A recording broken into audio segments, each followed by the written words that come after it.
All right, so street photography is a category that's something that's very dear to my heart. It is the first category of photography that I tried to learn and to master, and it's probably still my favorite category of photography to do. I've spent a very long time across my career learning different techniques and different skills, talking to other pro photographers as well about the craft of it. And so I wanted to share with you guys 5 essential tips for street photography that I feel that all pros use, and give you guys these tips so that we can then accelerate your learning and your growth when it comes to taking the best street photos as possible. So let's dive in. All right, let's start with the basics first and foremost, and that is settings. So when it comes to shooting people, especially in street photography, there's a very general, broad guideline in order to capture those people in the most effective way. And so from an autofocus perspective, what you want to be doing is using a continuous autofocus. So a continuous autofocus mode will constantly poll your target position for focus so that your subject will always be in focus. This is in stark contrast to, let's say, an autofocus single mode where, like in landscape photography, your subject doesn't move. It's very static, and so you can lock in that focus and that's fine. In street photography, obviously people move, and so you need a focus mode to be able to adapt to that. When it comes to shutter speed, you want a shutter speed that's fast enough to be able to either freeze the action or slow enough to be able to blur the action. Now, if you're trying to freeze the action, then starting at a shutter speed of say 1/400th of a second and up, depending on how fast your subjects are moving through your frame or how big your subjects are in your composition, you want to move up from there. If you want to then blur your subjects, so give them a little bit of a trail or something like that, depending on kind of where you are, you want to start from about 1/115th of a second and down, depending on how steady your hands are or whether you're using a tripod or something like that. When it comes to aperture, you want to consider a depth of field that will allow you to capture your subject effectively. So whatever your autofocus can manage, it may be quite difficult to lock on your focus properly if, let's say, your camera is old or it doesn't have a very strong autofocus mode, or it's very difficult to use autofocus in that manner.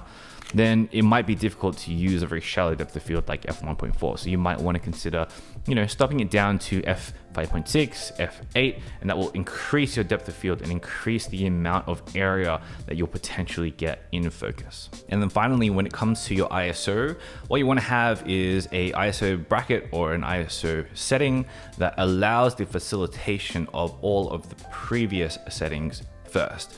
You want to have your ISO as the very last thing in your exposure triangle when it comes to the priority of your settings, because your other settings are far more important than what your ISO values are. Now, if you want a full breakdown on how to get sharp shots with any camera every single time, I've got a video on that already. I'll link that in the description box below for you guys if you want a full breakdown on that. So in addition to understanding all of these different settings, what I highly recommend is that you get really good at physically changing those settings very quickly. So what I mean by that is, all of your cameras will have certain dials for changing exposure. Maybe you'll have them, in your index finger placement on the front and your thumb at the back, for example. And the idea is to get really fast at changing these, so much so that you can do them without looking, because those fractions of a second you save by understanding your camera in this way will make it so that you don't miss those critical moments when you need to get the settings right the most. Right. So for example, on my camera, I have my shutter speed on the back of the camera, the back dial of the camera. And so for example, if I am at 1/500th of a second, and I see a subject in my composition, or that's going to move into my composition, moving really fast, and I know I need a faster shutter speed, like let's say 1 or 2 stops faster than what I'm currently on, then I can just quickly go bang and like swipe it across really quickly, and in a second I've adjusted 2 stops without even looking at my camera and successfully caught that shot. Being this comfortable with your camera in this way can mean the difference between completely missing a shot and making sure that you're capturing that moment. Except imperfections. Okay, so that all being said, all of the technical settings aside, sometimes things just don't go as you planned. Sometimes things happen, that's all a part of the process, all a part of being human. And it's okay if your photos don't turn out technically perfect every single time, right? Sometimes, we do take a lot of images when we are going out and doing street photography. And so sometimes there's going to be mistakes, right? Sometimes you're going to have blurry images because your shutter speed was too slow for the given scenario, right? Or sometimes you might miss focus, or sometimes you might have an unleveled horizon or something that you might need to fix in post. Whatever the case may be, sometimes you make mistakes, and that's perfectly okay. Some of my favorite images are, I guess, technically imperfect because of one reason or another. And, in street, it doesn't actually matter that much. In street photography, if your image tells a story and the settings that you just so managed to use in that image tell a good enough story with those good enough settings, then it's okay. The photo has done its job, right? And there's also like a kind of side benefit when it comes to making mistakes in street photography as well, in that street photography is all about documenting the human condition, and adding mistakes by accident or like deciding to show your work with mistakes in them is also a very human condition experience. And so be okay with accepting imperfections in your work, because as long as it tells a story, it's totally fine. Sometimes in street photography, you'll shoot for different themes. Sometimes you might shoot for moments, right? You might find a child and their parent crossing a road, or you might find someone reading a book, or you might find someone giving a wave to someone else. Other times you might shoot for pattern, right? So frames, lines, contrast, color. Check out my series on visual patterns if you want a whole bunch of different visual patterns to shoot with. But sometimes you'll be shooting for scene. Now, what I mean by that is sometimes you might be confronted with a scene that is very visually engrossing, very visually stimulating, and you just want to take a photo of it because it looks aesthetic, right?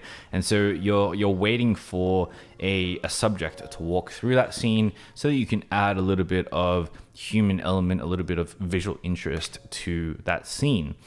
And street photography is great in that way because ultimately it's about documenting the human condition, right? And that means people, but also people and the places and spaces that they occupy as well. And so documenting this kind of aesthetic place or scene is a totally valid subject as well. Now, when you're shooting a scene, there's a couple of things that I do that I want to share with you on how to get the most out of it. Now, what I suggest that you do is work the scene, right? Stay there for 5, 10, 15, 20, 30 minutes and really understand how things like the light is changing and moving, and how the flow of people are walking through that scene, or how things and timing works around the scene that you want to capture.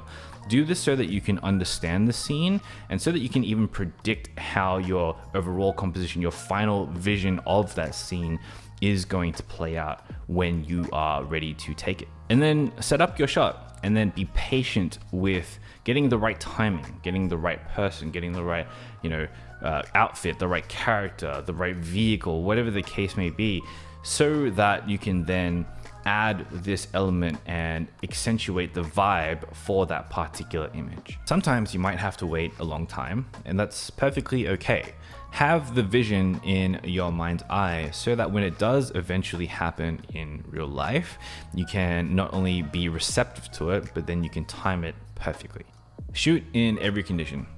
Street photography is blessed in the sense that it's one of the only categories of photography that you can shoot in any time of day or any type of weather and still end up with a great shot.